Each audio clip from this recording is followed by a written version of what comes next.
tends to happen. You know, I think power corrupts, and you know, he also inherited a total disaster. I mean, I kind of thought about it a little bit in like Obama taking over from Bush. You know, it's like Obama went a little crazy too, but he also inherited a total disaster. So, you know, you gotta kind of play the hand that you're dealt.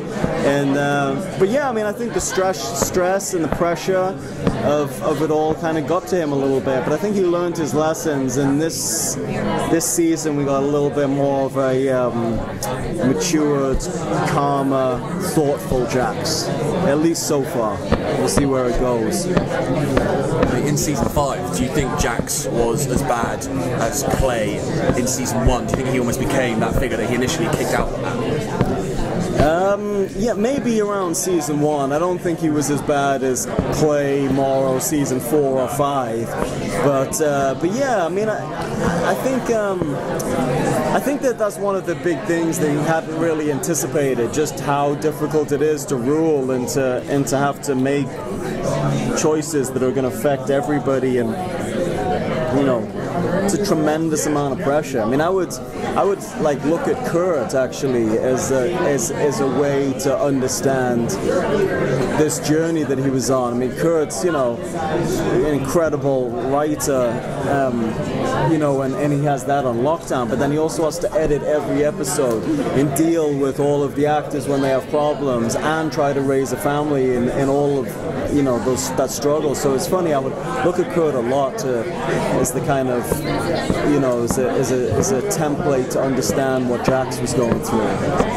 How would you characterize Jax and Tara's relationship going into this season? Because they've always been so tight, but at the end, it seemed like he was maybe betrayed a little bit with her kind of springing the whole "I'm leaving" with the boys. Then she gets arrested, so because of her part of the club. So I mean, how would you characterize their relationship going into this season? I mean, I think their relationship is definitely strained. I mean, I think he did feel a huge sense of betrayal, and her attitude towards, like steadily towards him and the club has been declining. And you know, I think there's always been this tug of war between them, where he thought she was going to be able to accept this life, and she thought she was going to be able to convince him to leave.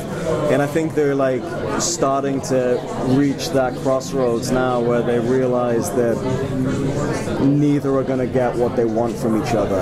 And so then I think it's going to be obviously potentially a little bit of a power play over what's going to happen to the children. I mean, if they go their separate ways, neither of them are going to want to let the kids go. So we'll see what happens.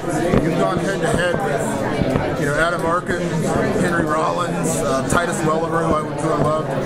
How do you go head to head with Donald Logue this season? I mean, I don't want to give too much away, but unfortunately, I didn't get to work with him very much. So it's more, you know, it's more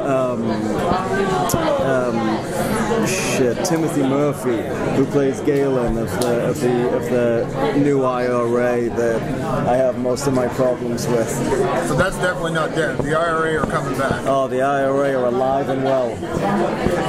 So what is it, you know, like for you to be exploring Jax's dark side of the character? Because we've seen like this kind of come out over the course of the season.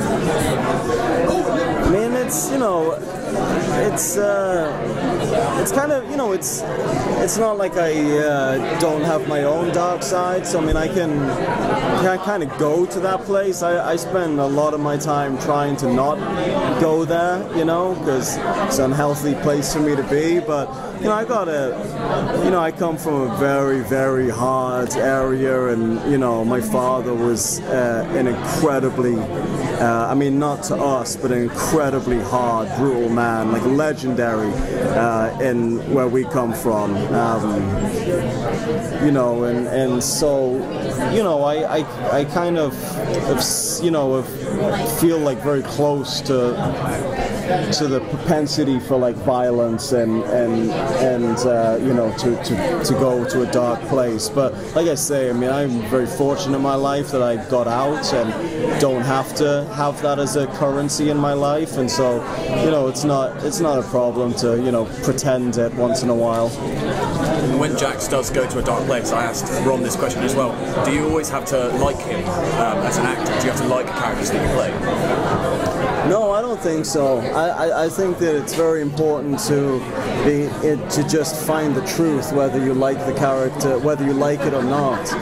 You know, I think Ron has been so brave in the way he plays Clay, in that he never fell into that trap of like trying to be like a movie star where you always need the audience to like the character. Ron just went for it, you know, kind of with both feet, and jumped right in and made him completely unlikable. And I never feel this kind of responsibility to keep Jax likable or anything, because I think it would be a disservice to the complexity of the character. I think it's okay at times to really dislike him, you know. But I always, I guess, also the back of my mind knew that Kurt was never going to leave it that way. That I think because Jax is the hero of this little drama, that I think I always felt sure that there would be some redemption for him. Is there any storyline that you hope happens to Jax this season? You know, I try to not allow like the writer in me to get too involved in this. You know, I think Kurt's just such a masterful storyteller that I kind of just like to keep myself open to where it's going to go and just stay more in the present of it. Because the problem is, you know, if I try to predict where Kurt's going to go, I always get it wrong, and I get myself too invested in the trajectory, and then have to kind of backpedal in about turn. So it's a little difficult. Thank you guys so much. Thanks, guys. See you later.